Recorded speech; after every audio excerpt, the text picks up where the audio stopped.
Alright guys, so welcome to this video.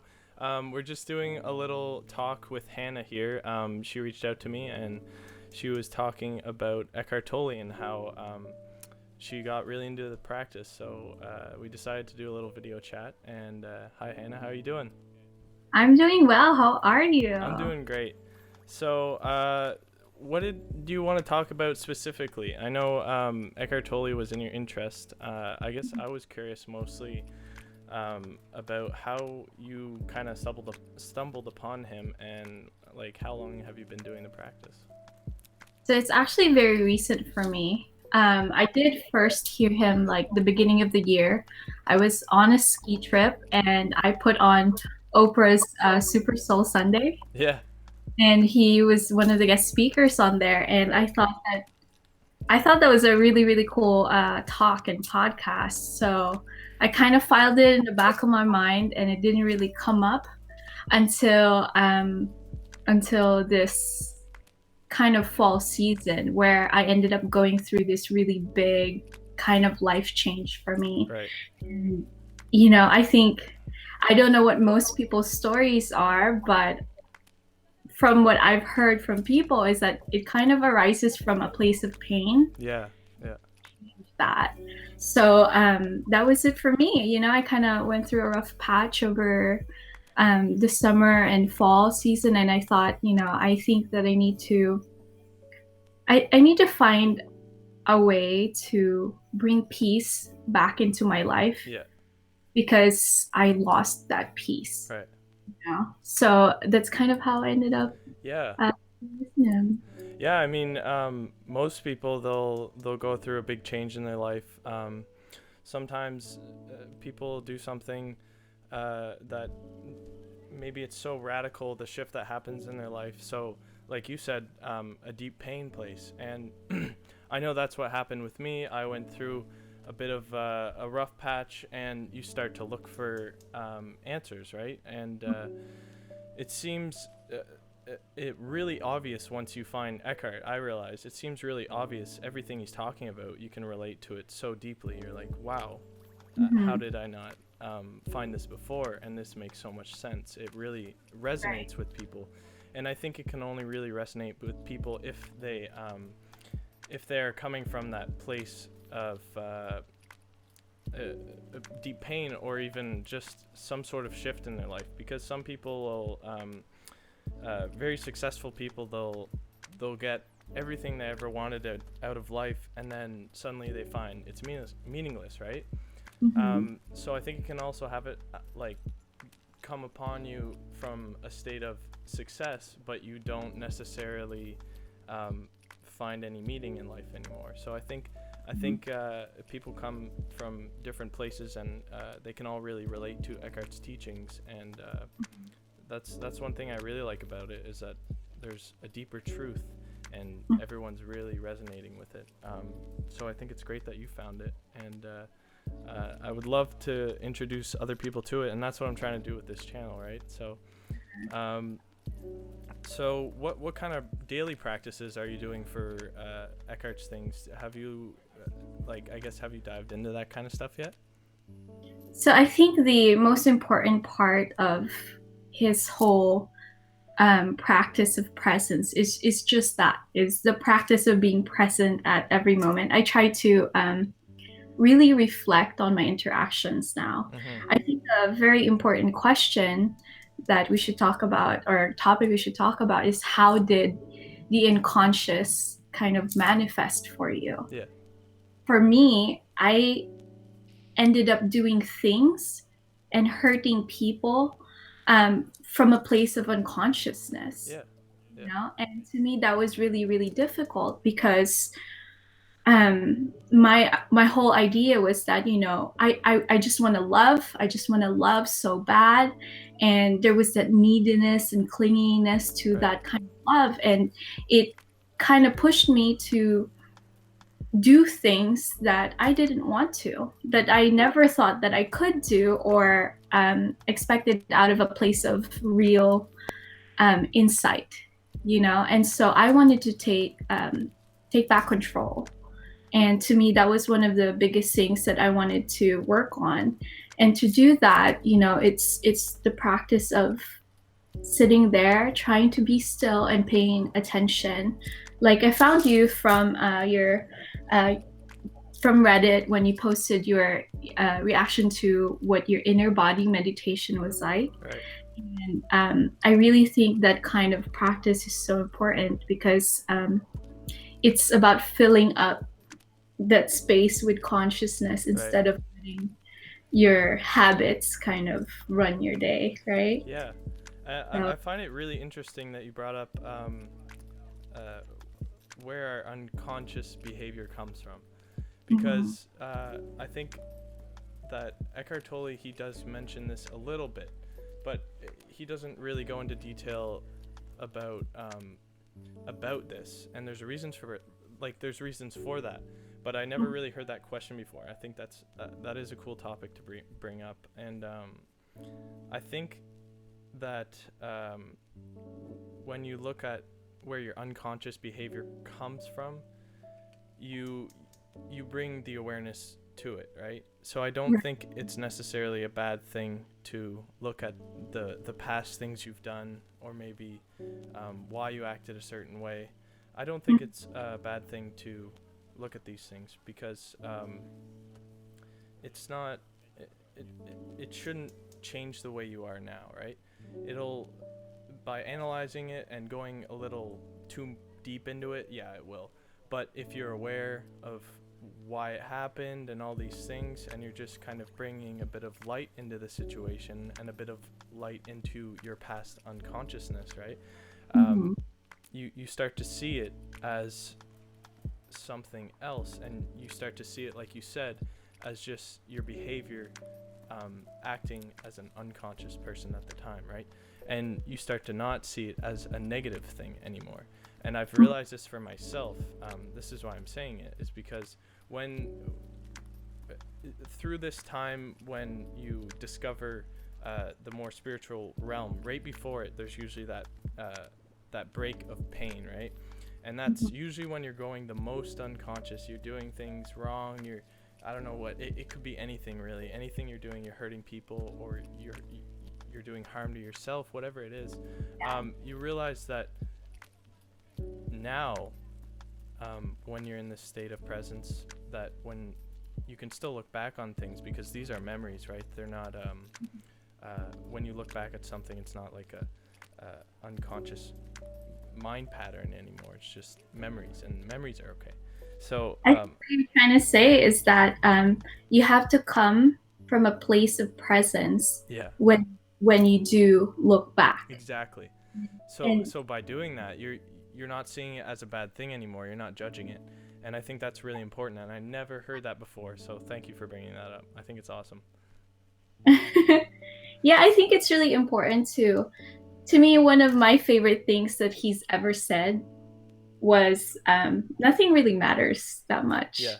No, and this whole idea of putting labels onto things, as long, words and stuff are just a means to an end. They're just a way of communicating ideas. The idea itself is the most important aspect of it, and I think that whole idea of kind of bringing awareness into the present moment and into your past and future is, there's a way to do it Yeah. a conscious way. Yeah. And I noticed with myself, at least, is that I went through a phase of almost ignoring the past and ignoring the future, right? You Really? say, Yeah. oh, I won't deal with the future. I won't think about the past because it's not in the now, right? But like we just said, like there is a way to look at these things, but also be in the now and bring everything back to the now as you do it. So I think that's really interesting, something that I never really talked about, or actually heard anyone talk about. So that's pretty cool. So we kind of talked about what pushed us into spirituality and all this stuff.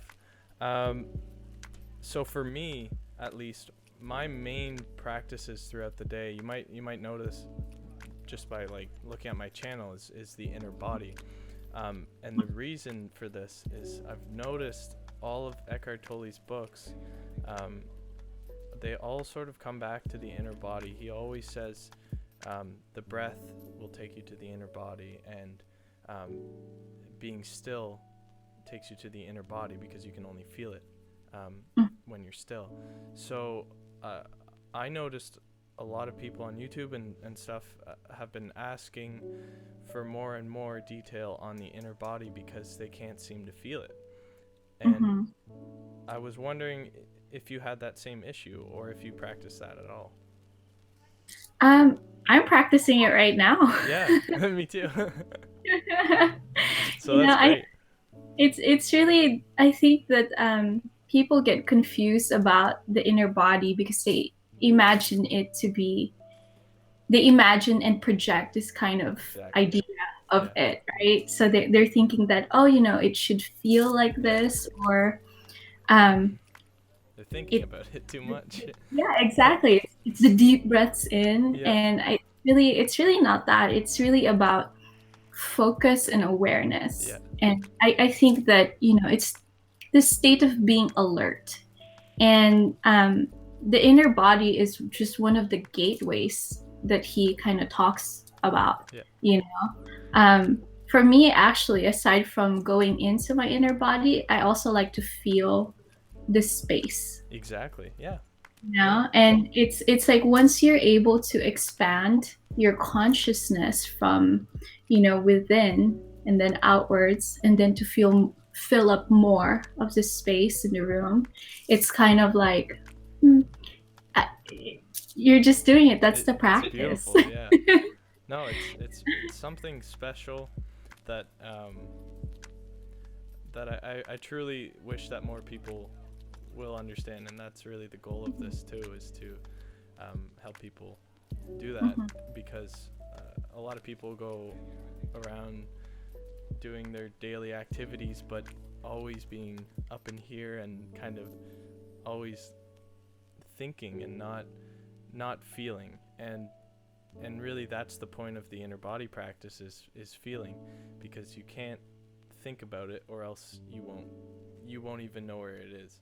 So yeah, it's definitely a feeling practice where you put all your awareness on your body and all your focus on your body, and eventually you'll feel that energy. And like you said, it can really grow outside of your body, and this energy can be felt by other people, and changes your life events and changes the people you meet, the people that surround you. It really transforms you, but it also transforms like everything that you do.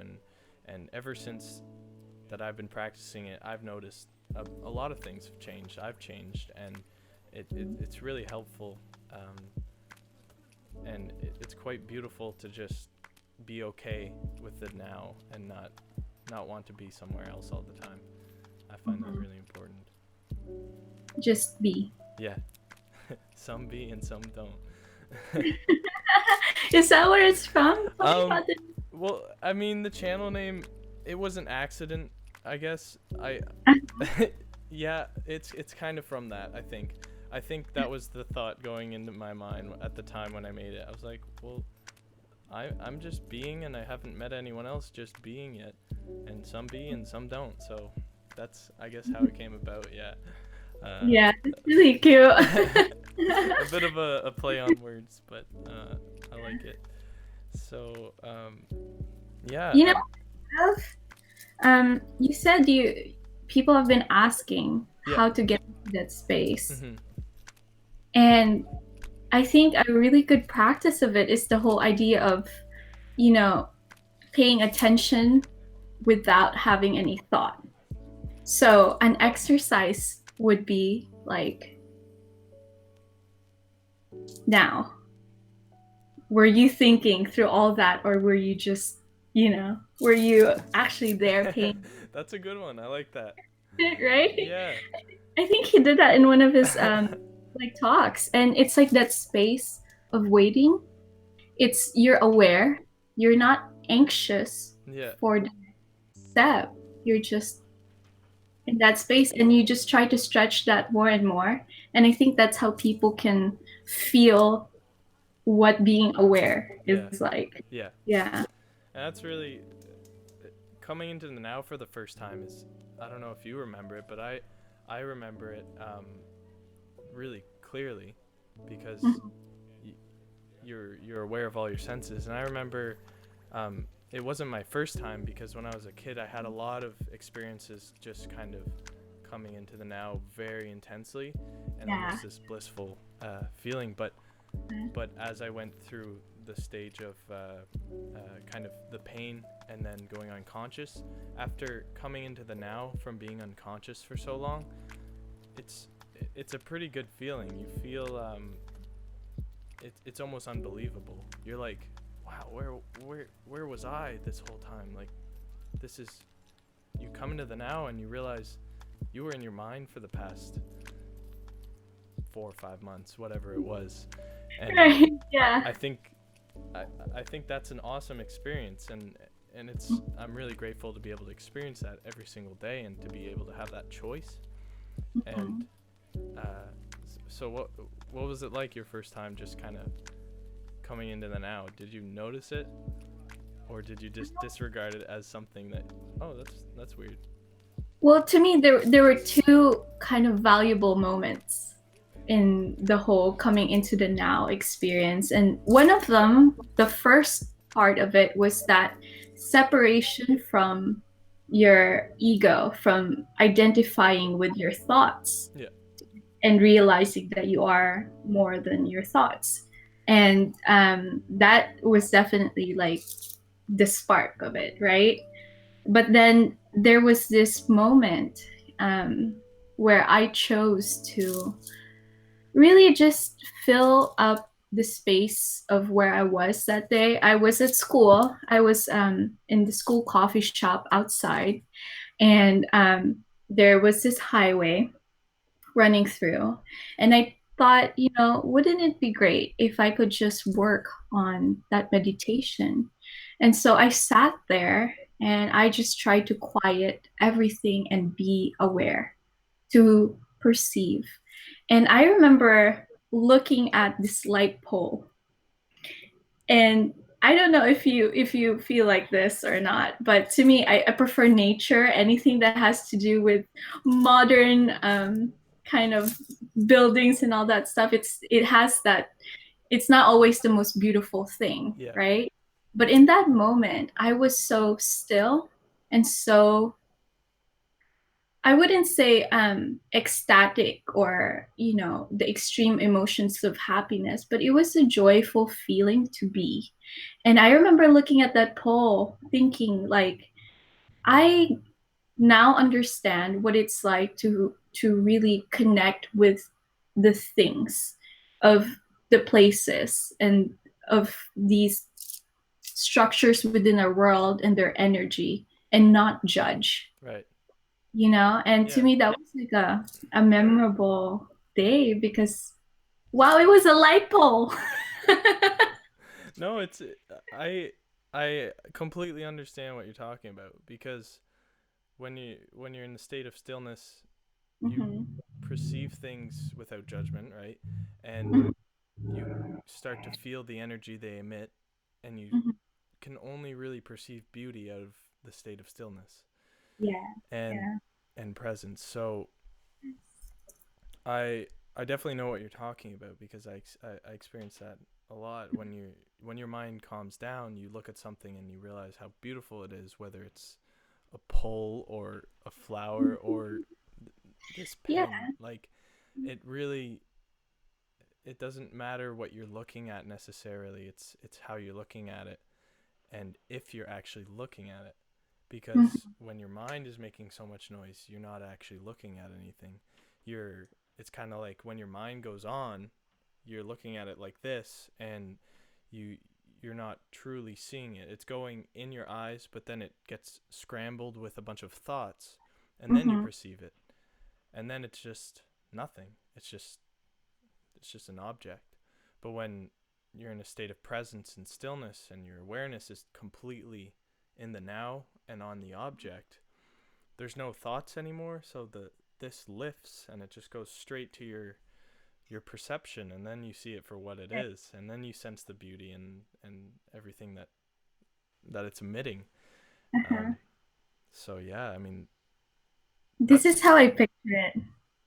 You know, people when people are like reading a book while they're yeah. walking. I don't know if you've seen that before, but it's kind of like that. Like Maybe you're on their phones. or on their Yeah, phones. Yeah, and to me that's what unconsciousness looks a like. hundred And percent. like Yeah, you put it down and you're there. 100%. Yeah, and that's what it feels like too. That's exactly what it feels like. You're not wrong.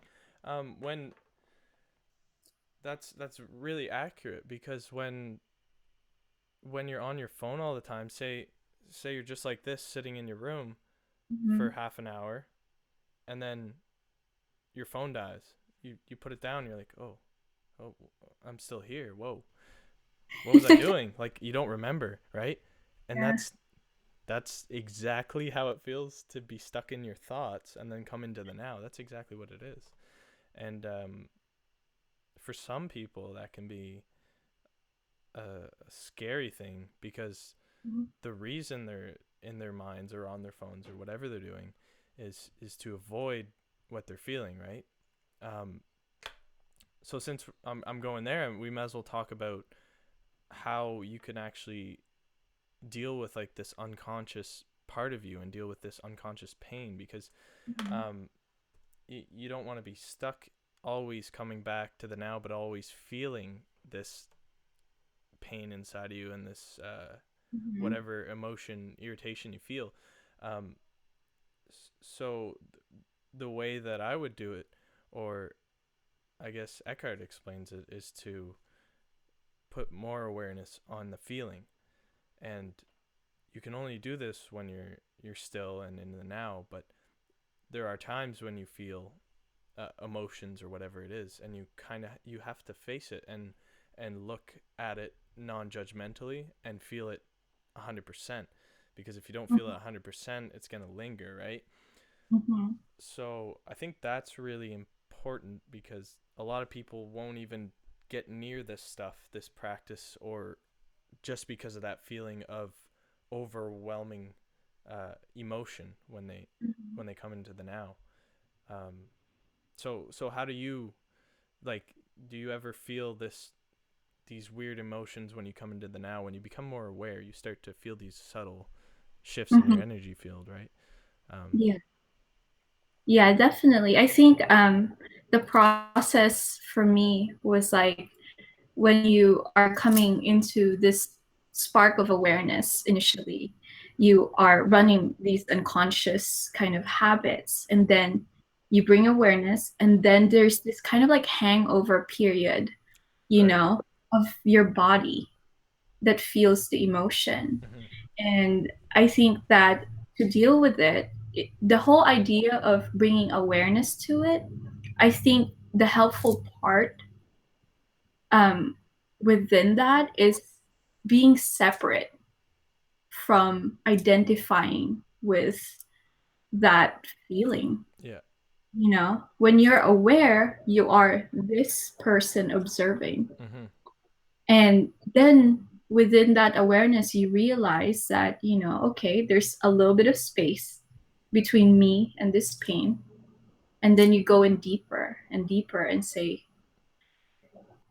No, I you yeah, I agree. I think that's the best way I could put it. I still deal with it, to be honest. Yeah, no, everyone does. Yeah. Yeah. Yeah, that's a good way to put it, because if if you're not identified with what you're feeling, and you realize that it's something, there's two different things here. You're watching what's happening, then you don't get as scared to go deeper into it, like you said. and Mhm. and that's something that takes practice, I find. um, Mhm. because you can't really begin this and just go diving into the deep end, into your deepest unconscious thoughts and emotions, right? You So can. you can for sure, um, but some people, I know that some people will get scared and tend to shy away and then never come back, right? They'll never want to come back into the now. And one thing I like to tell people because of this, and I've witnessed this with a couple of people that I've told to do this practice, um, or suggested.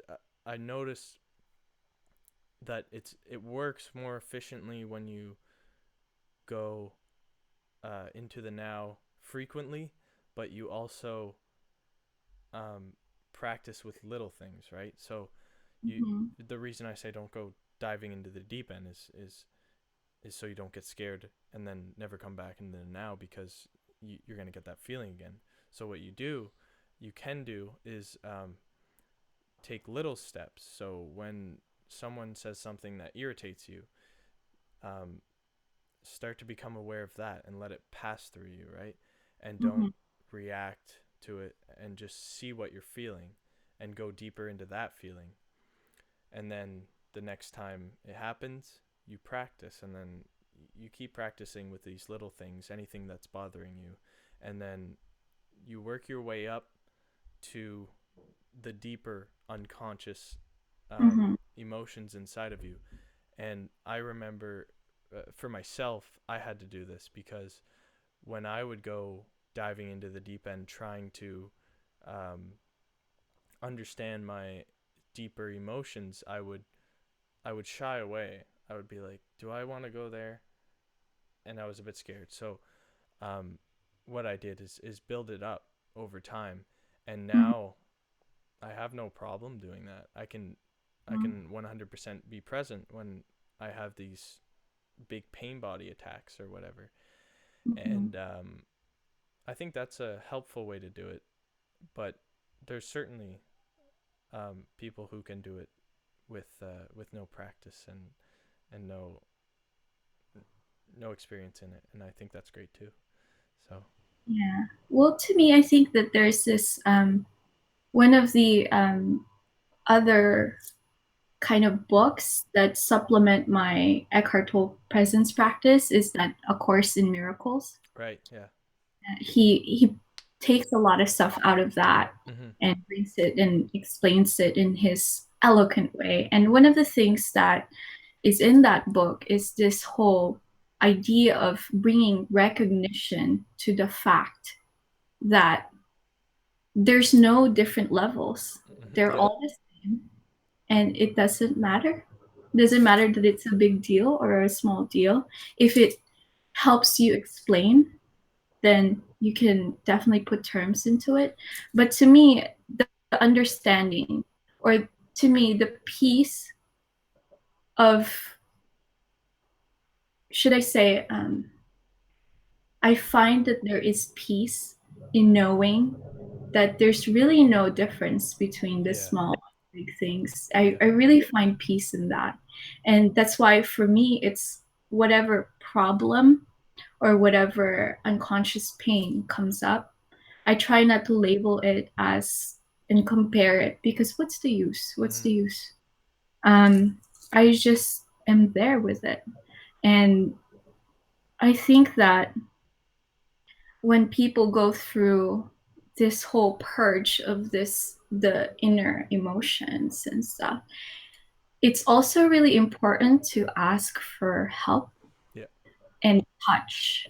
Um, when I was going through it, I'm very lucky that I have a very good relationship with my mom.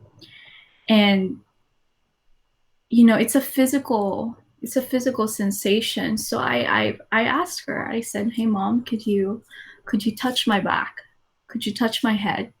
And she would sit there and she would rub my back.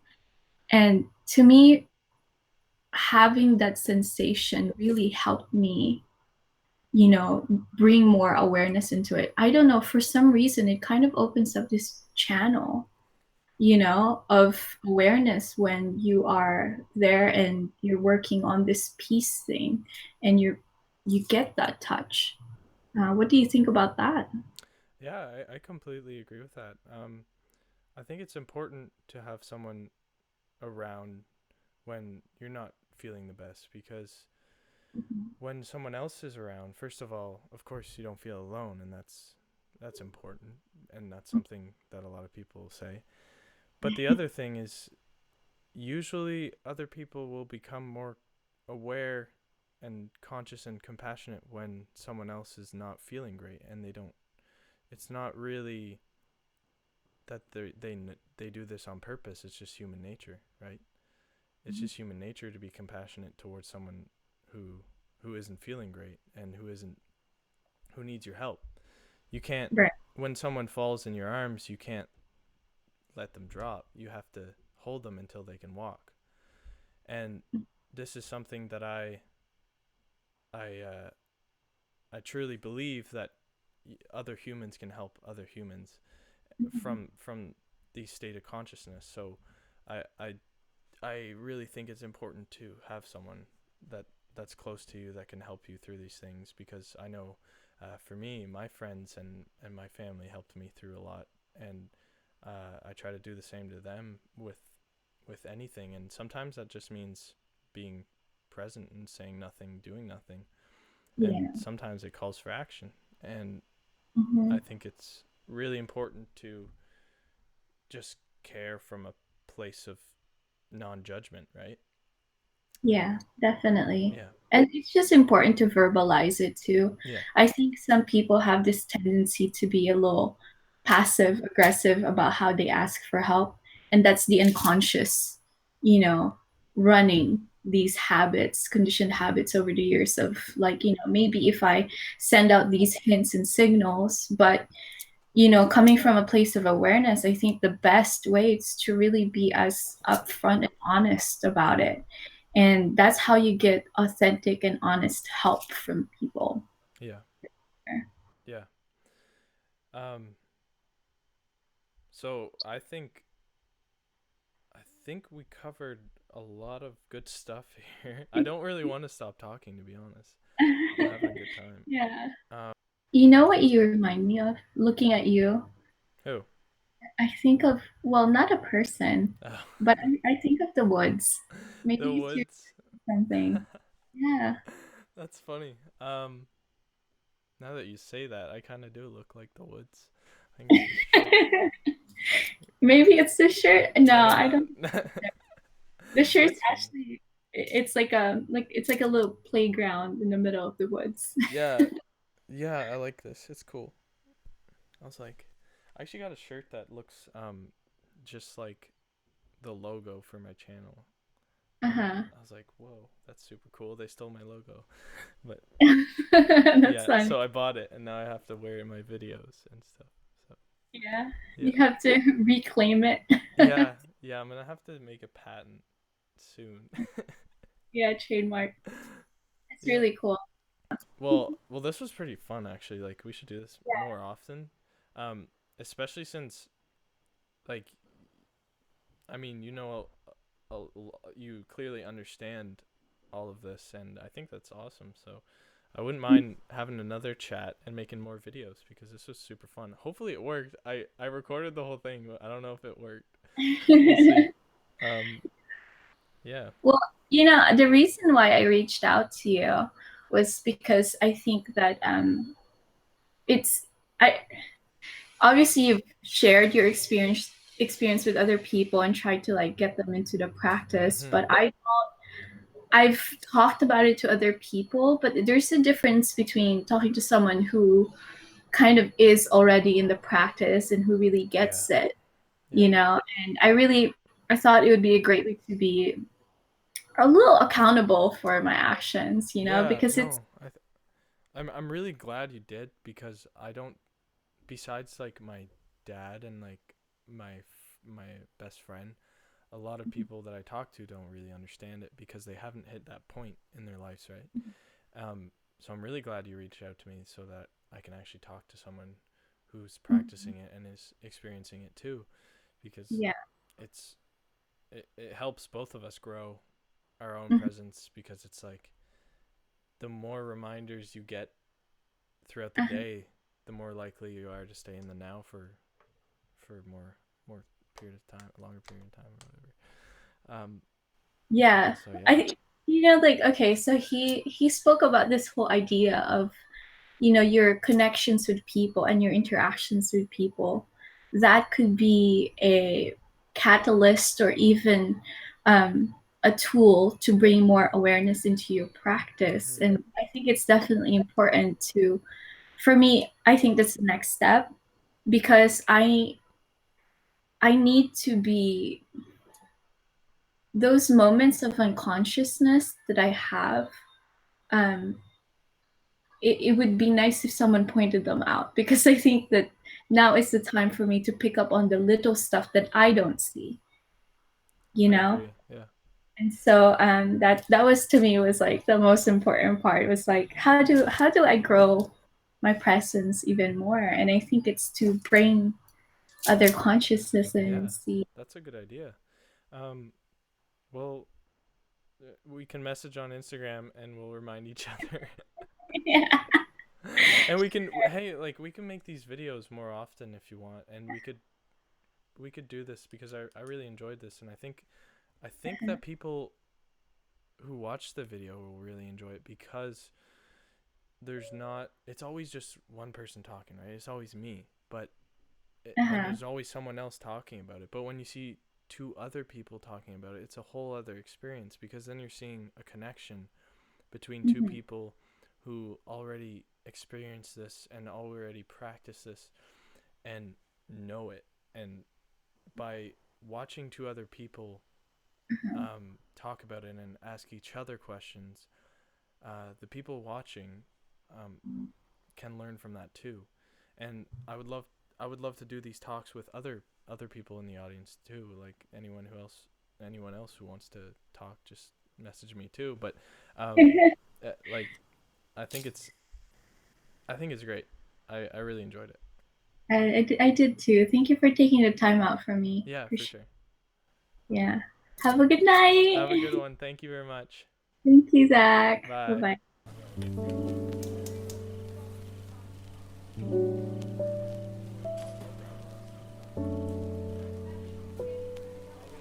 bye.